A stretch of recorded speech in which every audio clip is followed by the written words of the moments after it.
Welcome to She Said, Let's where we chat the tricks and treats of the business of film and TV shine a light on women who've empowered us. and dish on plot twists in our life we just had to say. Let's too. In today's bonus episode, which by the way, we are supposed to be in matching pajamas. Yeah, but my Hannah forgot her top. my shirt, I guess, fell off of my bag whenever I was exiting my home. And apparently, we didn't want to go rated R with this episode, so I'm not having her be topless today. We're wearing a hoodie.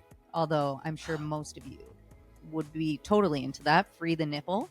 Yeah. We're all about that movement. We are, but we just don't want to get censored. It's just not a today thing. Maybe in future episodes. Perhaps. Just not today. Not today. Specifically. Not today in the bonus. No. So we're going to be doing something a little bit Not different. That kind of bonus. The week. Because it is the end of 2024, which is insane to say. It's fucking weird. If you have not listened to our 2024 goals or nah, fuck 2024 goals or nah, go back and do that because, I think I'm changing my tune a little bit on that. I think maybe I should have some goals this year because this year was kind of a shit show for me, but I think a lot of people would say I that. think we both can agree on that. Yeah, I gotta get Neither back of to us really writing set stuff down like good goals for last year. We were just like, you know what? Let's wing it. Let's see which, like, granted, we've both had a lot of growth over the past year. I will say I'm really proud of the both of us for that. However, I think having the structure, like, this just proves, I think, for the both of us that having the structure is like needed. Yeah. And setting those goals, that way we have something to look forward to. Yeah, because I is just was also like so beneficial. Flying by the wind, and I feel like the things that I grew in are not necessarily the things that I care about the most. Right. Unfortunately. Yeah. So now I got, maybe we do a flip flop every year. We do no goals. Yeah. No goals. And see where the wind where the wind blows us. Where the wind or the organization blows us. Yes. So anyways, since it is the end of the year, we are going to actually recap our favorite films and TV shows of 2024. So we told you for season 2 that we would be doing some different kinds of episodes, which you've heard me say many a time, every time we do a different kind of episode, with themes and switching up some of the guests that come on, if you will. And so a bonus episode just felt right for after the completion of season 2. Exactly. And in today's episode, will also be that we won't just be talking about our top 10 films and top 10 TV shows, but we specifically pick ones with strong female lead characters that we really wanted to push the forward femme stories this year, that we thought pushed the forward femme stories. Yeah, so we're going to kind of bounce back and forth on these. So I will get us going. We're going to start with TV because TV is my favorite. And I am going to start with something that many of you people on TikTok, on Instagram, everywhere, I'm sure, even if you haven't watched the damn show yet, know about. And that you've seen this guy. Yeah, seen this guy. Brian Jordan Alvarez, what's correct? Love got to be about, baby? I love your daughter. What do you have to offer? Nothing. Only this. See, you know it. So I have become absolutely obsessed with Brian Jordan Alvarez in the past couple months. I knew who he was many, many years ago when he was making content on YouTube. And I, of course, was obsessed with him then because he is hilarious. And I feel like he is, part of the group of up and coming comedians that he was with and or friends with. Was always like my dream group. Like I was like, damn, I wish I went to school with those kids and we were all doing shit now like he's doing. And someday we will have that. Someday you'll be talking about us. Hey, remember when they had that podcast many years ago and now they're doing this crazy shit? But like I said, I'm sure that you guys have seen this trend of I love your daughter vids on TikTok and Instagram. I went down a rabbit hole of watching all of them when after the election. I was really fucking sad and I just needed like something to take up my brain space that was like dumb and funny. And, his body is kind of nice to look at as well. I will say that. I know he is a gay man, but look at him. you know? Wow. Oh, look at him. So I even made a couple of these on my own, but then I got kind of scared to share them because I do rip off my shirt and I'm just like in my bra. And I was like, maybe someday I'll share these. I'm not sure. But I had seen The Gay and Wondrous Life of Caleb Gallo and I loved it. That's a YouTube series. You should go watch that as well. I even rewatched it since watching The English Teacher twice. So, what I think that this show does so well is it shows kind of both sides of the coin. It doesn't necessarily lean completely towards like liberal stories because he's like a gay man who's half Colombian. By that, I mean like we face like a lot of real issues in this school, like gun control or even just being gay in today's day and age, or some of the drag bans and stuff like that. And, homophobia and queer modern relationships, but instead of showing it as like, oh, this one view is wrong and these people are bad, the conservative people are so bad, I think it shows like the why behind some of the conservative viewpoints because it is set in Texas, this school is. And I think because they make it so hilarious, it like proves the point and like these are actually real people too. And they aren't monsters necessarily. They just don't have the mental capacity or the openness to learn about some of these things. And so that's why they still are thinking of things this way. But in fact, I also like that they don't paint the more liberal characters as saints either. In fact, Brian's character is often shown like in the wrong and he must own up to his own closed views as well.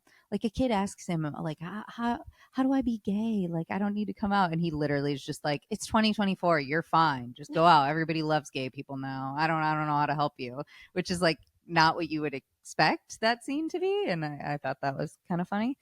But I also love that he brought all of his friends to do the show with him. After years of making content on YouTube with them, he finally got his own show like a decade later, which is way too long if you ask me. Yeah. And I find that something we should all be celebrating in the industry and supporting is somebody who does work for so long and then finally gets something where they can actually make it how they wanted to make it too. Fun fact is when I was watching old sketches, which Hannah knows this, and web series, I realized that Brian and friends literally lived across the fucking street from me. And by across the street, I mean literally the apartment complex that I walk out of this very apartment complex and look at every goddamn day across the street from me was where he lived, which is insane. All of a sudden in the videos, I noticed my apartment complex was in the back, the numbers on it and everything. I even noticed my old roommate's car in the driveway, which means that I lived there at the exact time that he lived there. And I will say that it gave me a newfound hope that, I can do this career. I can make my own stuff. No issue. And I literally almost cried in realization. It was definitely a moment for me. And I even had a whole chat with Hannah for a day about it. I was like, we got to do more stuff. We got to create more stuff. We can do it. Look at him. You know, it's in proximity. It's In fact, literally right there. in the English teacher, I know that Stephanie, I think it's Stephanie Koenig. She has the same birthday as me, by the way, and she also is from Michigan, and she also lived across the street. But mind you, all that's to say is that she's one of the main writers on the show, and I think what was different about this show too is that a lot of times there's like a really like strong female lead and then she has like a gay best friend that is always like her sidekick. And I almost felt like the roles were reversed in this where she was almost like the gay best friend, although she is the female best friend. But she was very honest in a lot of the things, a lot of the self-sabotaging things that Brian's character would constantly be doing. I felt like she was a person who was like, hey, this is fucked up, you're not being a good enough friend for me in these ways. And we don't often see that. A lot of times we let our friends walk all over us, especially when we start to get older. But I thought that she was actually the support and the mediator between like all of these guy characters that were happening, because all of the teachers for the most part are all men that are the main leads. And also she's still dealing with her relationship back home and trying to figure out if she even still likes her boyfriend. And I don't know. It was like it was very normal problems that she was having, but at the same time she still managed to be the person who was like holding everyone together, and that is very much what women do in any space, whether it is full of men or full of women or a mix, whatever it is. And she still managed to be very fun loving and, let loose even in the finale and sings, and she loves being around, in these spaces with her gay friends, but I still feel like I knew who she was the whole time. And I felt like that wasn't lost just because she was technically like the sidekick. Over to mine. Yeah. I'm starting off really strong on this one Yeah. with everyone's favorite Jewish man, Adam Brody. And nobody wants this. So, first and Everybody foremost, wants him, though. everybody does want him. Yeah. Myself included. We know I really, really love an Adam Brody moment. Seth Cohen is the first love of my life. So follow it up with Kristen Bell in the lead, and that's already kind of a recipe for success. So the thing that I absolutely loved about Nobody Wants This is the way that Adam Brody's character tends to comfort Kristen Bell's character throughout the show. You can clearly see that he's very secure within himself and that she is super anxious and avoidant. However, she is such a strong female character because she knows what she, like, for the most part, she knows what she wants, and her brain can kind of be all over the place. But I think it's a really good description of how women react in certain situations after a traumatic relationship or after a traumatic incident. And it's like a fight or flight type of moment. And I think Kristen's character in that show really embodies all of that. And it just goes to show that not everything is going to be like a traditional rom-com rainbows and butterflies where everyone always ends up together, but there's going to be like these real life things that happen, and like family can get involved and friends can get involved where things can get skewed and views can get changed. But I think at the end of the day, like, she really towards the end of the season got to know herself a little bit more. So Nobody Wants This. I also picked Nobody Wants This because it was honestly, I watched it 2 or 3 times over. I mean, like other people watch it too. Everybody on this podcast knows that we love Adam Brody. So naturally, this had to be on my list as well. So he will always be Seth Cohen to me. In fact, I just ordered a new Christmas sweater with him on it, and I hope it comes before I have more Christmas activities, but we will see. But I do love that he continues to play to his like Jewish roots in certain things because that's how he was in Seth with Sandy Cohen, and obviously as a rabbi this time really locking in. And so, fun fact, his parents are actually from Michigan, and his mom went to the same college as me, and his dad went to the rival school in Michigan, U of M and Michigan State. So, another fun fact is that Kristen Bell is actually from the same area that his parents grew up in. So we have a lot of Michigan in this series, which makes it feel close to home for me. So, anywho, while watching this, I was very much reminiscing on a relationship that I had at the time.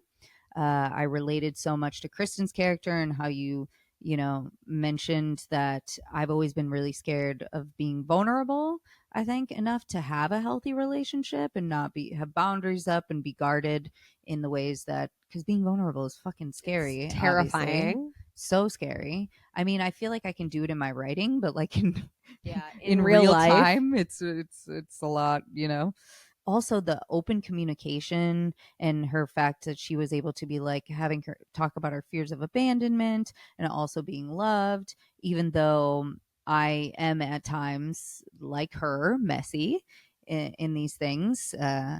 Sometimes they're self-sabotaging, and sometimes that's just the way that it turns out to be. But the way that Adam's character, like you mentioned, embraces this and like listens and comforts her very much reminded me of the guy that I was with at the time.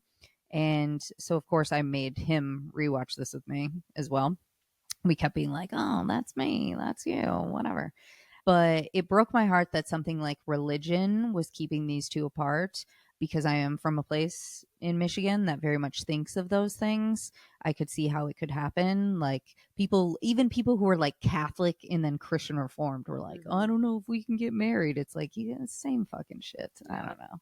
Sorry to people who are both of those things, but I'm saying there are similarities that you can pull from each other, that you still deep down might have, a lot of the same beliefs rather than just thinking of things in black and white boxes. So Kristen was meant to be celebrated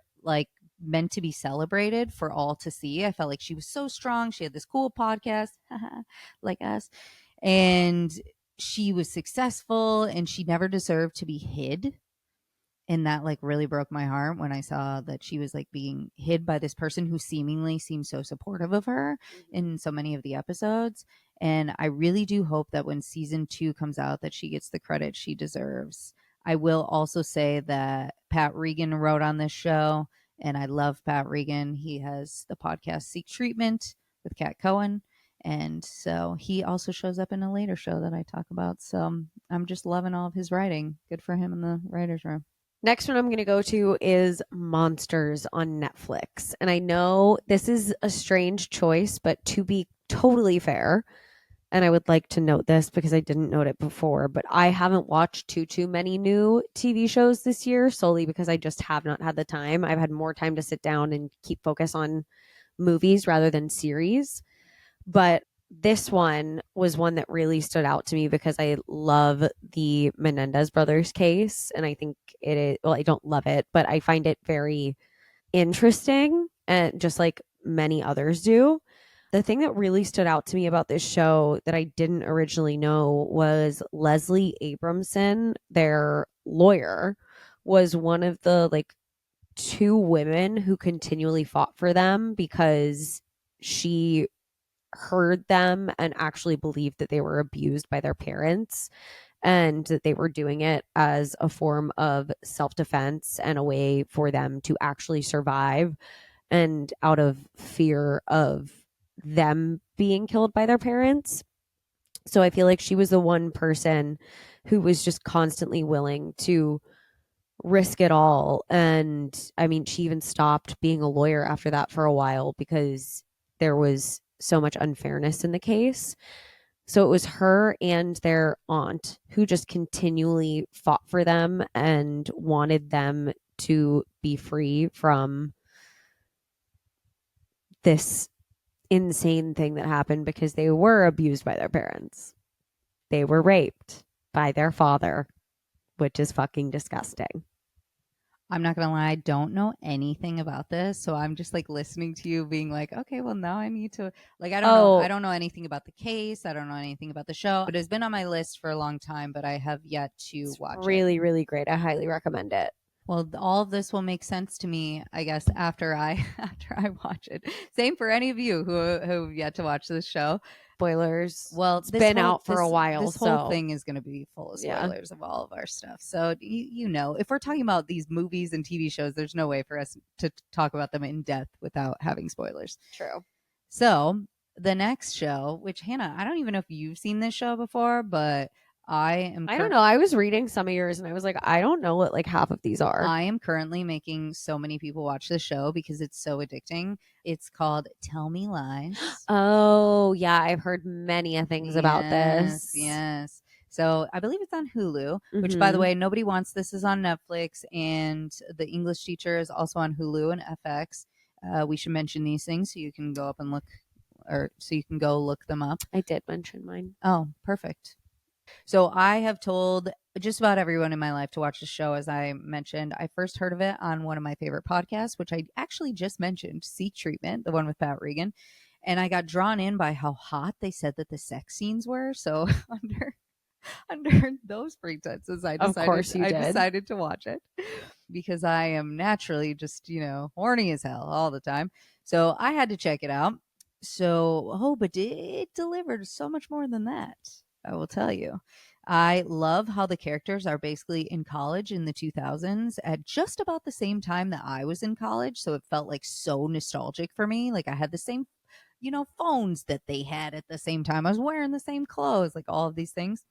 So, and sometimes I think the reason they were able to lie to one another so much is because social media and technology was not up to par with what we have today. It was so much easier to get away with things back in the day when, there wasn't all this stuff that we currently have. But this is not just another angsty teen drama with sexy scenes on the CW, even though this is Hulu, which is probably why it is more in depth. But as such, there's a murder mystery and moral dilemmas that people have to deal with happening left and right. Season 2 was the one that came out in 2024. I think season 1 came out 2023, but it came out semi recently. And it was, like we said, there's going to be a lot of spoilers in here. So fast forward if you do not want to hear, but is one of the characters in this is probably one of the most diabolical men that I've ever seen portrayed on television. And he gets played by his on again, off again girlfriend. So this is like my favorite part of season 2 because it really like showed this character in a different light. I actually kind of hated the character that was his on again, off again girlfriend in season 1. I was like, oh, she's so weak. And now she finally has this arc. It's amazing. So she realized that he's done something awful because the other girl that he dated tells him so. So she doesn't believe it at first, but then she investigates and she finds out that it is true.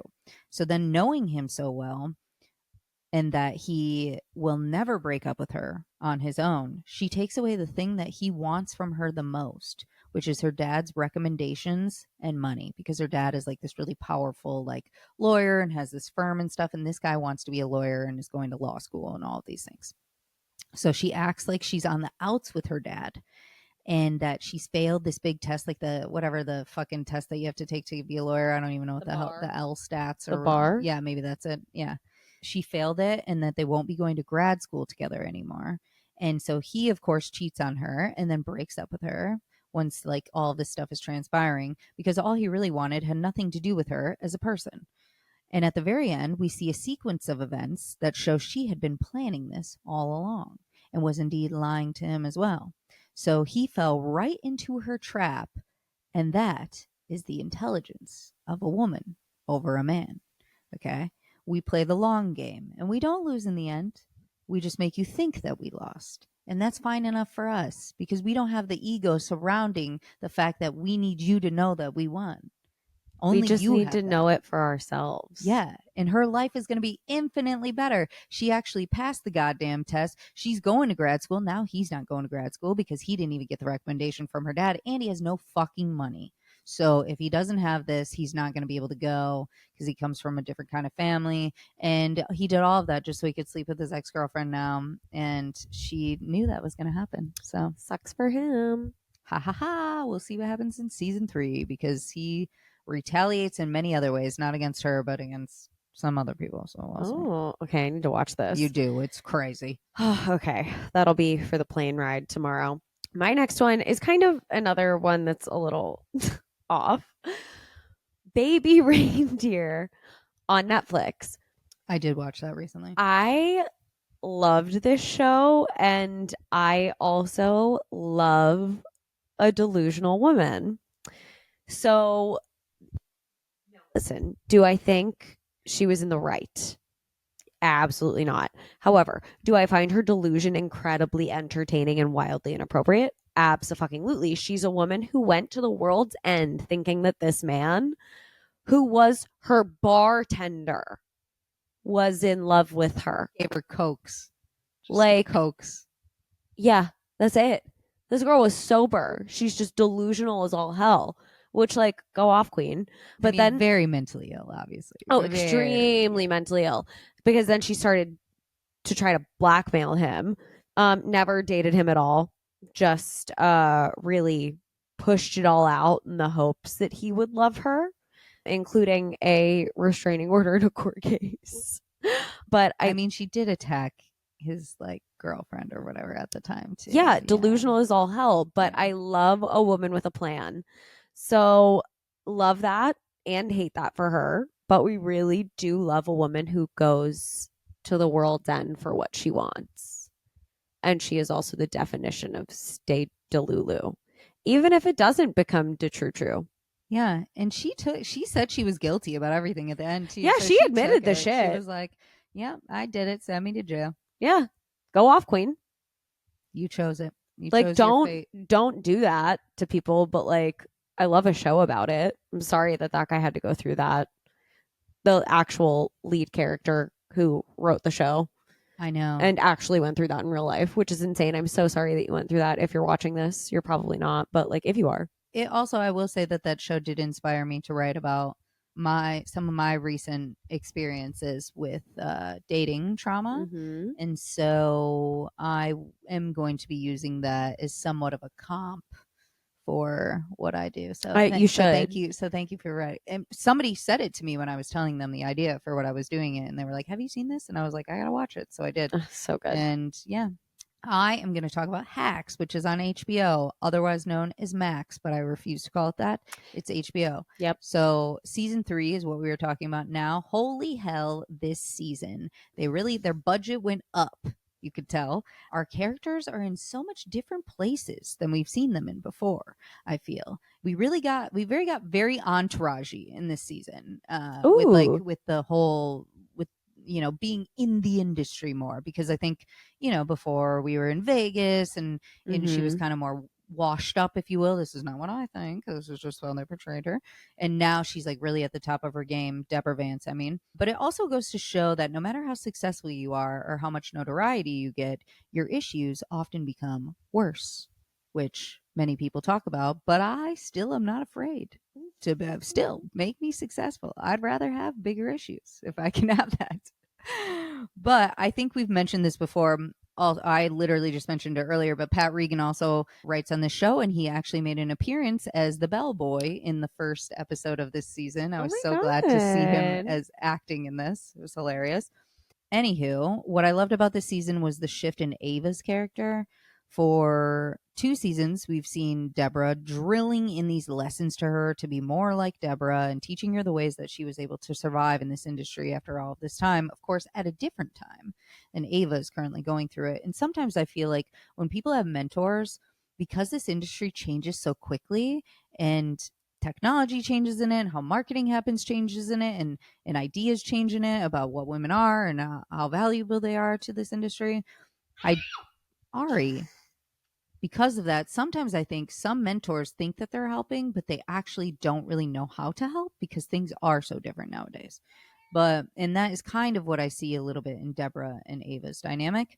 But then by the end of season 3, obviously, spoiler alert, we see that Ava has learned her ways and uses them against her to get to the top writing spot on her show, which, by the way, she fully deserved. Everybody knew that, including Deborah, and was qualified for. So the fact that Deborah was fucking her out of it, essentially, and having this other man do it, like putting a disservice to all the work that she had been doing for her for however long, and how much fucked up shit she had already done to her was, wild. But for selfish reasons, she chose not to lift up another woman, another up and coming woman, which is exactly what this podcast is about. So we cannot condone that, obviously. As she said, let's. So we are in support of Ava's decision, and we can't wait to see what season 4 takes us. Even if she did a little shisty shit in the back there, sometimes you gotta do shisty shit in order to get on the top, Yeah, true. Secret Lives of Mormon Wives. This shit is jam packed full of strong female leads. And we all know I'm not normally one to watch reality TV shows at all to decompress. Yeah, I'm but actually kind of shocked by this. I know, but this one had me hooked. Hooked. Insane lore all around. And I love to see people go again against the social norm and break those barriers. And every single one of the women on that show have fought against traditional Mormon ways. I mean, some still are vibing with it and some are obviously not. But I truthfully think it's so empowering to see young women, because they're all like early to mid 20s, make decisions for themselves rather than for the satisfaction of the people around them or their religion or like so far and so forth. And that's on Hulu. Okay, well, the last one that I have, okay, it's not going to shock some people who like really know this side of me, but it will shock other people who maybe just listen to the podcast. So mine is, bless you. Mine is Emily in Paris, season 4. Okay. So I know that people like to hate on this show, but it is low key really good. I will just say, overall, in fact, I think I need to write like a dissertation on this or something. I feel like people discount anything that is too girly or that girls like. So I was even talking to somebody about this, about all the pop girlies that are really like popular right now, like Sabrina and whoever the fuck, Taylor, Chappell, all of these people like to say, oh, this is girly music, it's pop music, like especially men, you know what I mean, or people of like a certain age, like they feel like they can't like this stuff because it's like for a certain audience. And sometimes I feel like that with some television shows too, as far as like what's on the CW, or like somebody said to me the other day, oh, I never watched any of those girly movies of the 90s, and they're just talking about like Legally Blonde and like House Bunny and 10 Things I Hate About You and all of these things. And it's like, it's not a girly movie. Like it's No. just a good, funny movie. We don't have to label them in these things, and because it feels like you're talking down to them. Right. Essentially, you're like saying that they're not, on the caliber of a regular good movie, but yeah, we're still talking about it. There's Broadway shows about all these fucking things. There's, you know what I mean? They're cult classics for a reason. Right. So it's not, I don't say The Godfather is a guy movie, No, it's a cult classic. Yeah. So I'm like, what the fuck? Anyways, so the people in this, hot as fuck. Love looking at hot people. I really do. The music, phenomenal. Okay. The fashion, to die for. Okay. And you get to escape to Europe and live a fantasy within it all, which we all really need to do right now because the US blows. And Truth. I am okay saying that. Mhm. Also, I work in marketing and branding, so all the lingo associated with this show is right up my alley. It's brought to you by the same people who did Sex in the City and You Can Tell, which that is an amazing show. And the romance and love triangles of it all will have you heartbroken and also drooling from one scene to the next.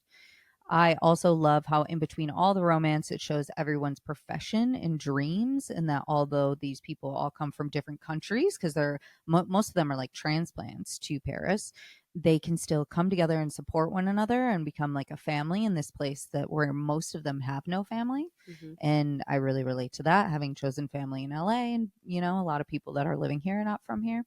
So Emily's journey of finding herself within her career and love feels incredibly relatable, even though it is in this grandiose setting. Grandiose. I was like clearing my throat at the same time. That's why grandiose.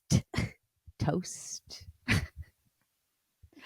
Also, sure, I would love Alfie in my bed too. If you know who Alfie is, you will know what I'm saying. There is a picture of him that lives rent free in my mind in a magazine that I think GQ, where he is sitting on a chair, legs wide open, no clothes on, with a beret over his dick. Look it up. Look it up. I'm going to put it as my screensaver, in fact. As you should. Gorgeous, gorgeous man. Gorgeous accent. Ugh.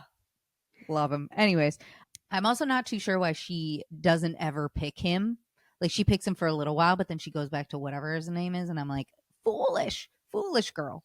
Okay. So look at him, but she is faced with choosing between her personal life and her career a lot in this show. And I think that is relatable to a lot of women in general. We don't often see women having to do this that are successful, even though the show, because I feel like people are always like, you can have it all. Mm-hmm. Do both things. And in this, she like actually is like, no, you can only do one or the other.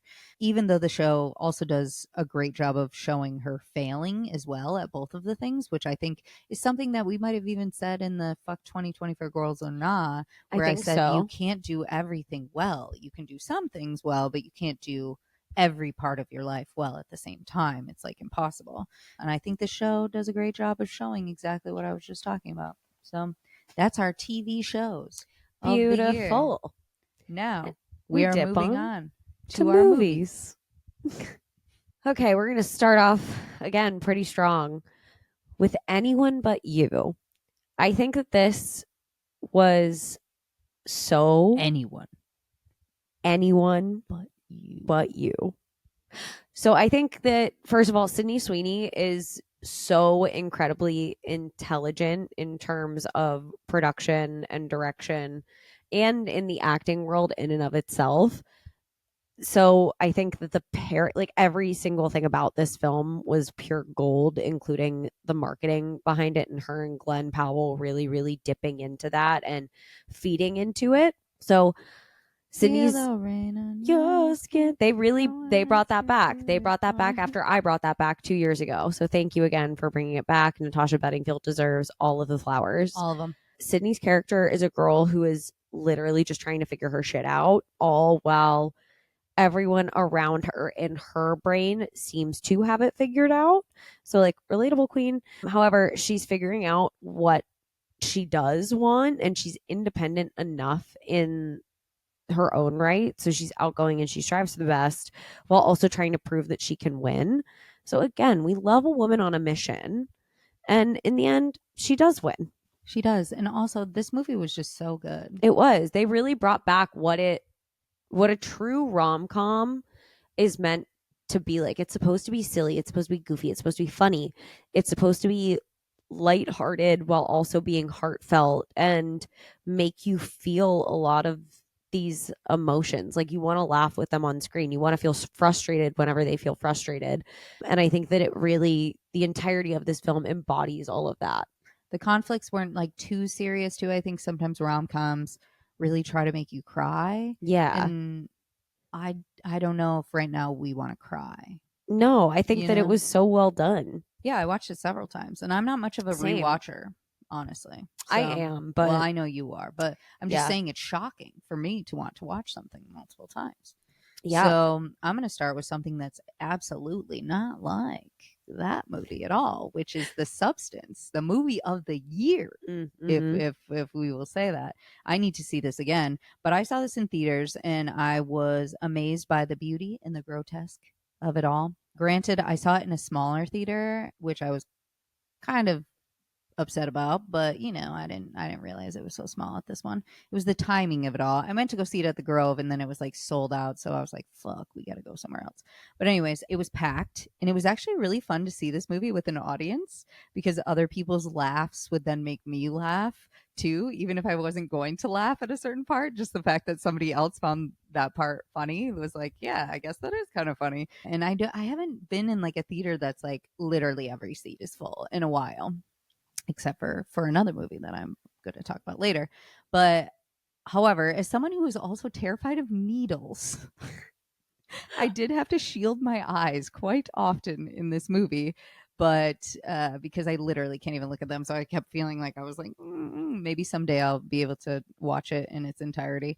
But the shots, the coloring, the clothing, the theatrics, the unbelievable character performances, like fuck, this it had everything that you can ever want in this movie. So, for obvious reasons, I've always been interested in beauty standards for women and the sexualization of young women and girls, which, is a major theme in this movie. I've always tried to push back on it in my own ways. When I was young, it was dressing like a boy. And then it was my punk era when I was like semi in this androgynous stage. And then it was almost embracing hypersexuality later in life. I felt like maybe in like my early 20s or something, but that was on my own terms, of course. And so the scene when Demi gets ready, which I feel like every woman has talked about this scene with each other, but when she's getting ready for her date, who is way below her, by the way, this guy who she's going on a date with, who she doesn't even like this person, okay? Which we have almost all done to make ourselves feel better or pretty or wanted when we are at a low point. Yeah. Mm-hmm. Oh yeah. Oh yeah. We've all been We've there. all been there. I've been there this year. Girl, we both were. Girl, we both were. And you're doing it too. You know exactly what you're doing, but you must. Yeah, do but then it, you get caught up in it and then you fall in love. And like, who wants that? Oh God.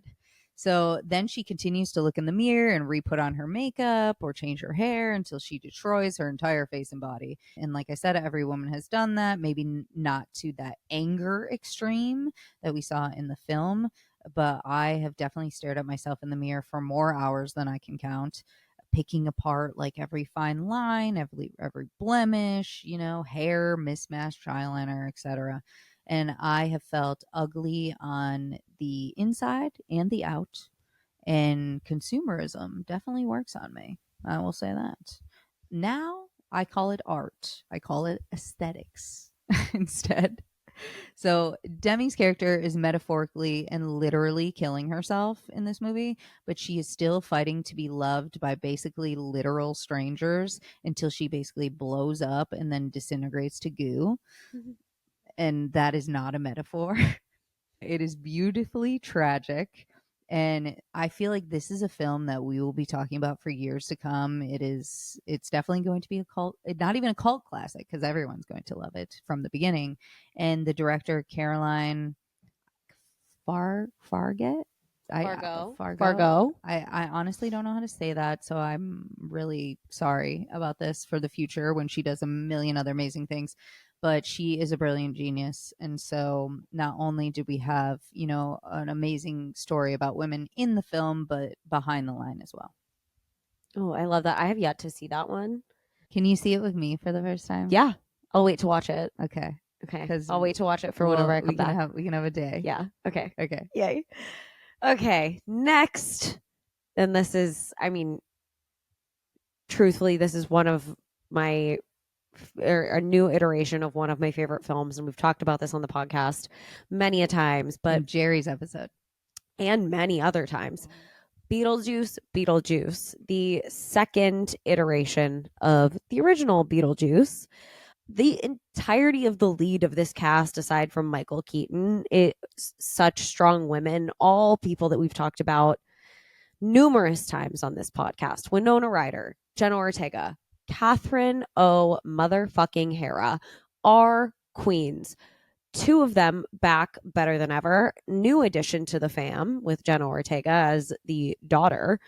But I feel like they've been strong female leads in both of these films for years, and I don't really think that there will be a third one, because I don't really think there is a need for a third one. However, I loved the fact that Jenna Ortega's character was the one to essentially help break the Beetlejuice curse. And I love the love that all of these women have for each other, and that they stuck around for each other throughout all the bullshit through these years, even after, like, Delia's mom, played by Catherine O'Hara, and her never really got along in the first film, and then this film they actually get along, and they grow to like get to know each other a little bit more and grow to understand each other. And I think that's the same with Delia and her daughter. So I like this film, I think, is such a testament to women in general, and the and also strength, breaking like generational things. breaking like generational curses and healing the inner child. Because I think with Winona Ryder, like Delia, I think being able to go through that with her daughter and her mom was probably very healing for her, and I think that kind of shows through. 100%. And because you just talked about that one, that was also on my list. Love. So I will also say that I am now realizing that I saw all of these movies in the theater, except for one that I'm going to talk to you about in a bit. But this is definitely one that needed the big screen to really feel like the full effect. Mm-hmm. Not only was it highly anticipated and packed full of talent, as Hannah mentioned, obviously the return of Michael Keaton, who is just my king. It's so crazy because I didn't even know that was him. What? Yeah, like I had seen ever him, like, I mean, of course I did eventually, but I'm saying, like, I don't know, I think maybe that was my part of my introduction to him. And then later on, when I would, like, for instance, I was really obsessed with that show Dope Sick. Yeah. And then when I looked him up, I was like, what else has he done again? And then I was like, oh my God, he's Beetlejuice. That was only so many things. I know, oh my God. But it's just, yeah, I really attached myself to him in Dope Sick for some, like, I really no, and so that makes me so sad. Okay, but what I didn't know is that I had already attached myself to him. I just didn't know that he was Beetlejuice. Yeah, you get what I'm saying? So obviously Winona and Catherine and Jenna Ortega, and then we have Justin Theroux in this. We have William Dafoe, Willem Dafoe, and many more. And compared to the first one, which had a lot of practical effects in it, this one was able to do so much more with all the modern technology that we have now in film. And I was definitely tripping out. I'm glad they made Beetlejuice a smidge less problematic in this one. Although I feel like they had to. Although still very horny, mm-hmm. as he often is.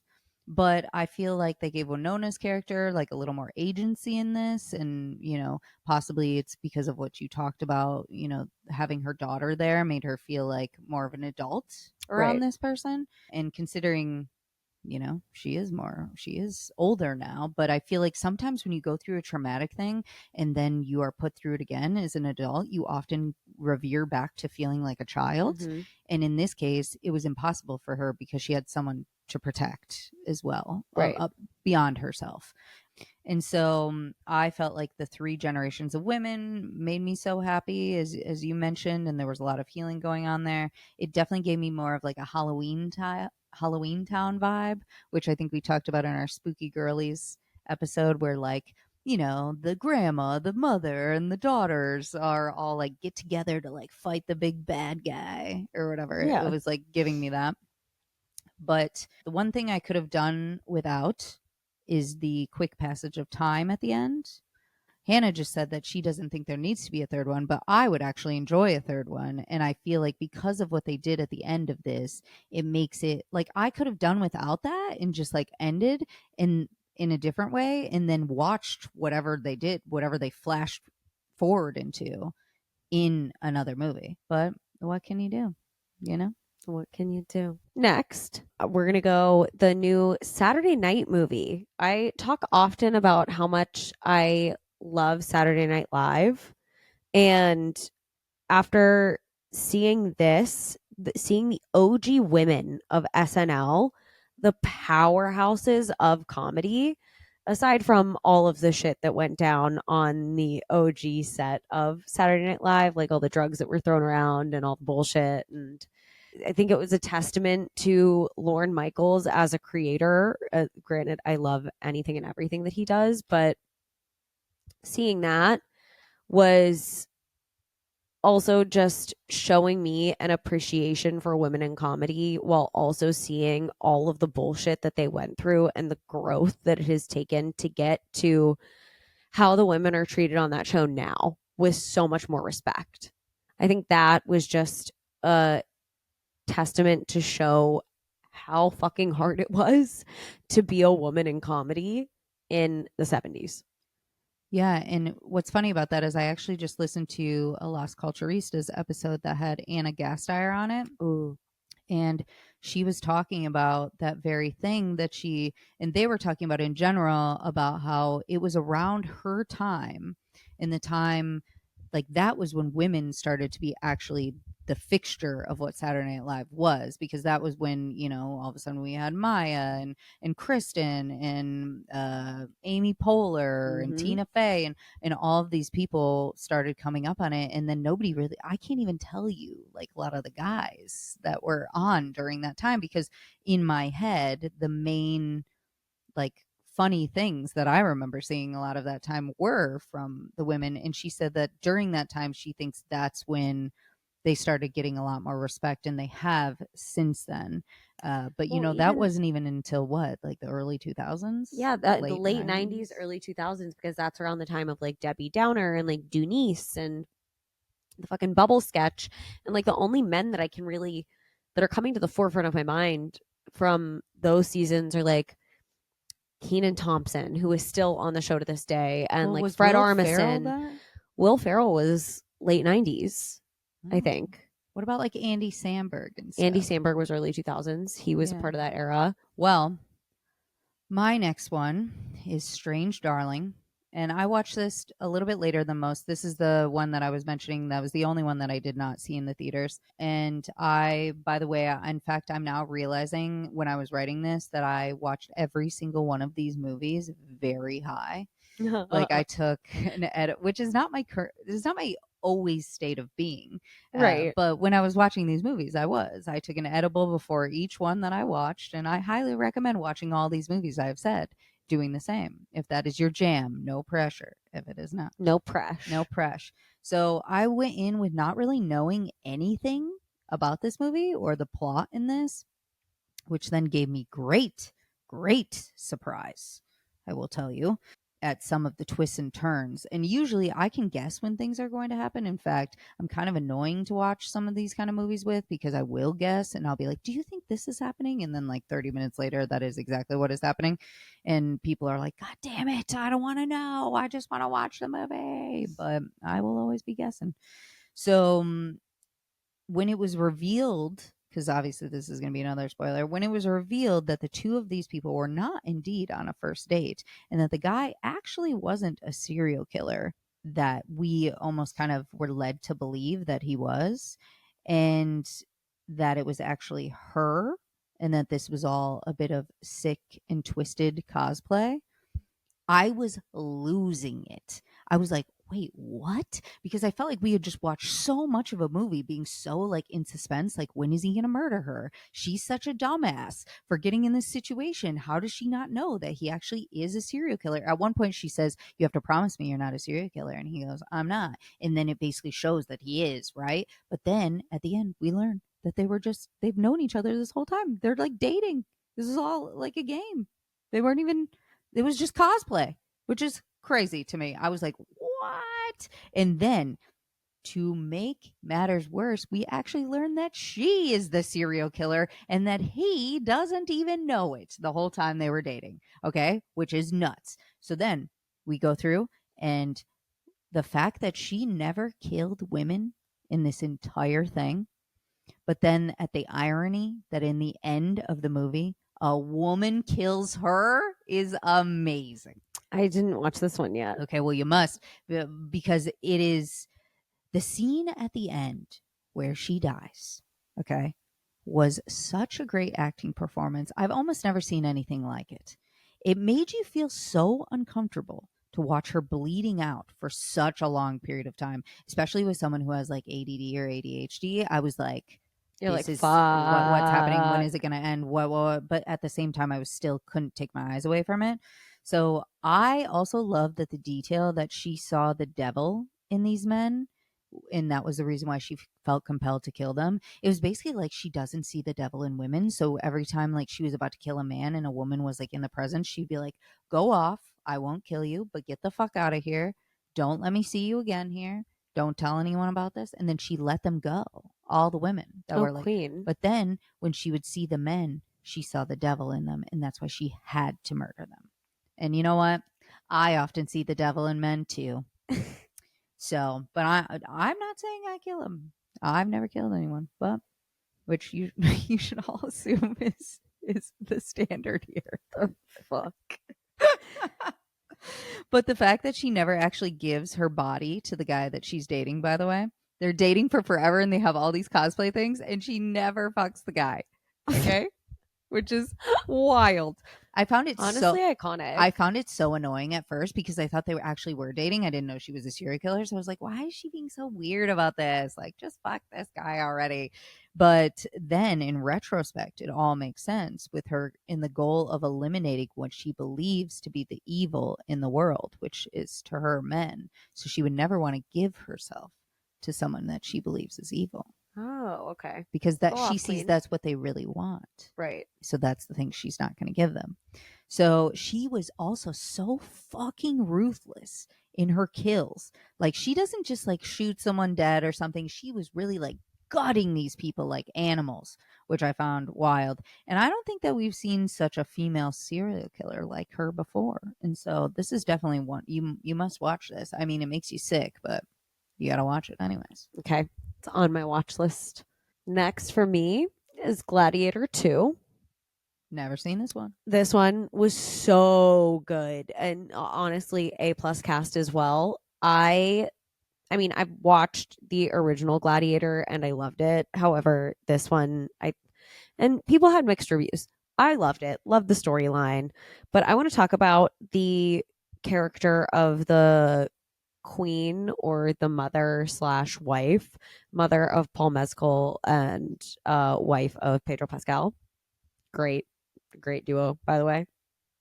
But she was such a strong character because in the original she had to watch her, like, the first love of her life die, and then had to give her son away essentially to give him a better life and get him away from Rome because it was dangerous, and she wanted to try to build a better Rome for him to then come back to. But that took like Sacrifice. a very, very, very long time. And then she ended up remarrying the sergeant or whatever the fuck he does, Pedro Pascal. Love him. For, yeah, they got married. Anyway, fast forward, and she has to watch another love of her life die, and her son also like sacrifice himself because to like save her essentially. So strong woman, she's been through a lot, and I'm not going to give too much of the film away because it literally just came out. But yeah, highly Sounds like recommend it. she was playing the long game too. Yeah, bitch was definitely playing the long game. Insane. So the next one that I have is Nora. A lot of people have been talking about this. I am a Jesus Ari. Damn. Ari always has to be a part, even if he's in the corner. He's always got to be a part of this. This gross dude Licking his eating his toes. fucking toes, sicko. Bathing. Oh my garden. Bathing. He's got the toes spread. I know he's got the nails out. Really getting in I bet you there. he's about to give himself a petty. He's about to like He cut. is He's giving about to, himself a he's petty about to, bitch. What do he's you about mean? to cut those bad boys. Yeah, bite them off. So I am a longtime fan of Mikey Madison. She was the eldest daughter in Better Things on FX, and I was obsessed with that show. I highly recommend it. If you want to go back, you can watch all 5 seasons. They're all out. I had really big expectations for this movie due to all the reviews and the chatter that was going on, about it from other filmmakers that I know. Of course, I believe that sex work deserves to be portrayed in a different light than it normally is, or than it normally has been shown in films. I did hear someone say that this movie was like a better Pretty Woman. Ooh. And I don't know if I entirely agree with that, but I do think that there are a lot of comparisons and that it is a new version of that, a new age version, if you will. Okay. Also, I'm not going to lie, it has been a minute since I've seen Pretty Woman, so I really couldn't comment on that if I wanted to. But the way that these performers in the movie learn human behavior, particularly male behavior, to make money is something that I would love to study. I myself find it very hard to be nice to men who I know I don't want anything to do with, which is why I can never be a good sugar baby. I say that often.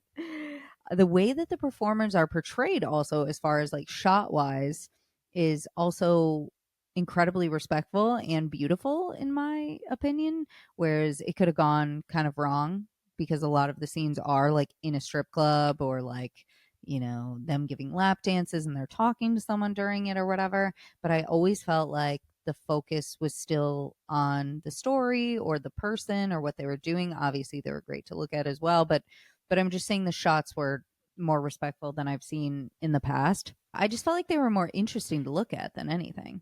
So I will say that the rich kid in this is so insufferable, the rich like Russian kid, but I'm into her fighting for what she deserves financially, whether he was really fucking annoying or not.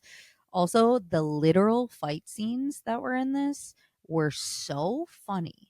I've never seen like funny, like I wasn't even concerned for the fighting at all. Even when like people were trying to beat her up, I was like, it was just I don't Really? it was something like with her and her character that made them so ridiculous and funny.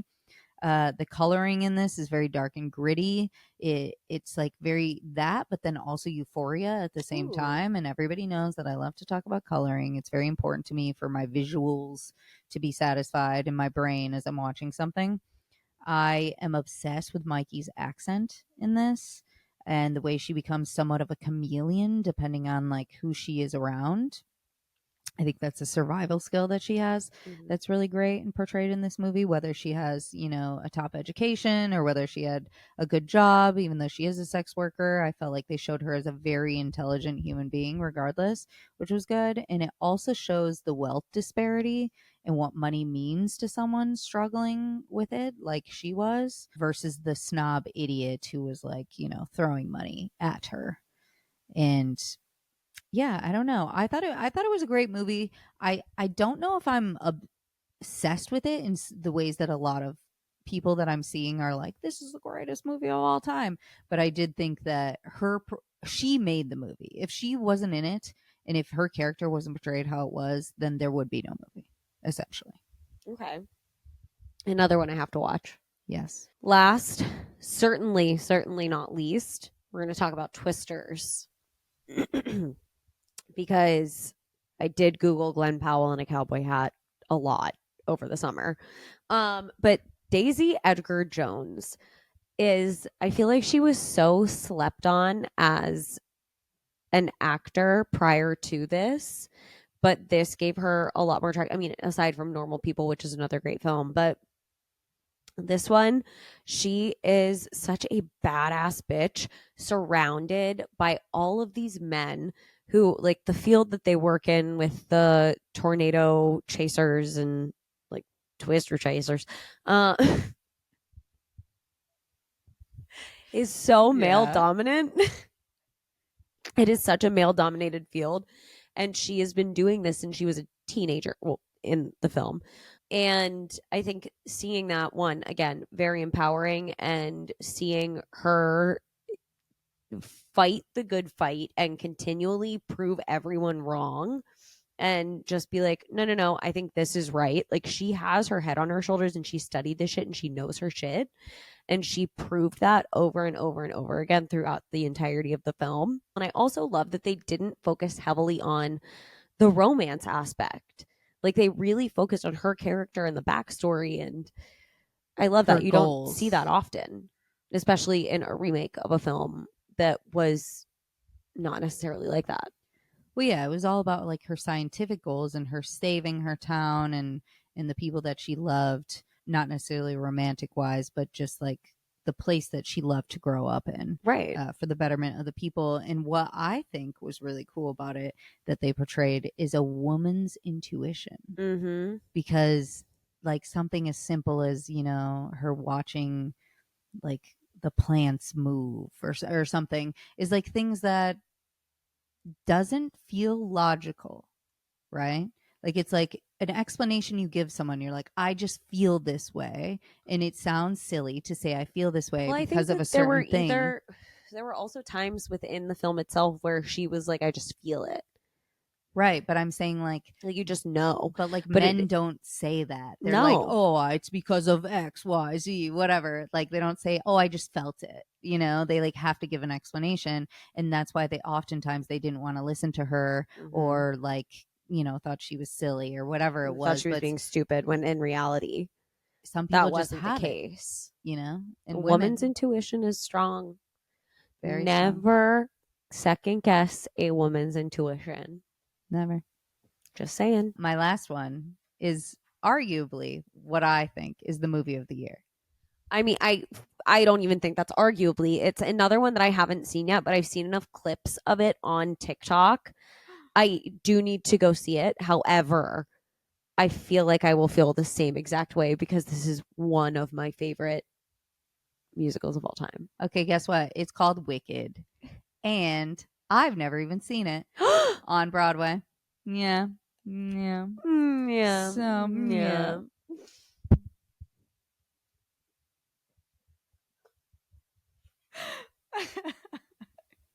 Had a little bit of wine now by the end of this. So everyone must know who is like me that this is a movie that is only part one. Okay.